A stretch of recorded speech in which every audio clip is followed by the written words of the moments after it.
국경일이 되면 태극기를 달아서 그날의 뜻을 되새기는데 특히 현충일에는 희생을 기리기 위한 조기를 달죠. 그런데 국가보훈처를 포함해 여러 관공서가 조기 개양을 지키지 않고 있었습니다. 한동호 기자입니다.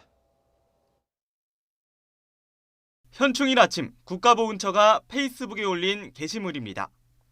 대한민국의 이름으로 당신을 기억합니다라는 게시물에 태극기 수십 장이 올라와 있습니다. 그런데 태극기가 깃봉의 윗부분에 걸린 일반 방식으로 개양돼 있습니다.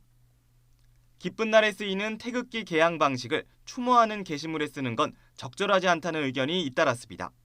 조기를 걸어야 한다고 배웠는데도 정작 이런 것을 지켜야 할 보훈처에서 지키지 않은 건 많은 문제가 있다고 생각을 합니다.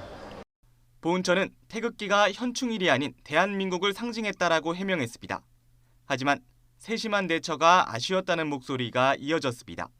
우리나라를 위해서 모든 것을 바치는 분들에 대한 최소한의 예의다라고 생각을 하고 작은 것에서부터 신경을 써주는 그런 기관이 되었으면 합니다.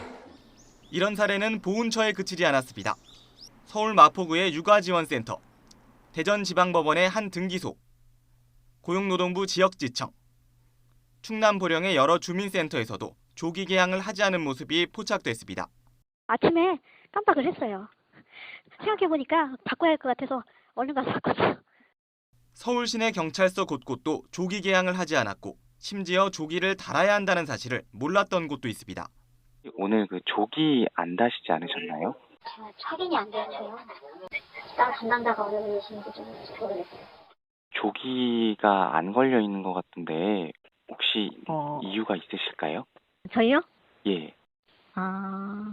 잠깐만요. 지금 얼른 확인해서 저기 할게요. 강원도 강릉 경포대 부근 도로에서도 조기 개양을 하지 않은 태극기가 여럿 있었고 민간 박물관에서도 평소처럼 일반 개양에 아쉬움을 남겼습니다.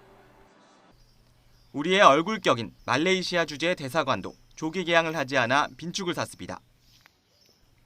반면 태극기를 건 가정집에선 대부분 조기 개양을 해 대비를 이뤘습니다.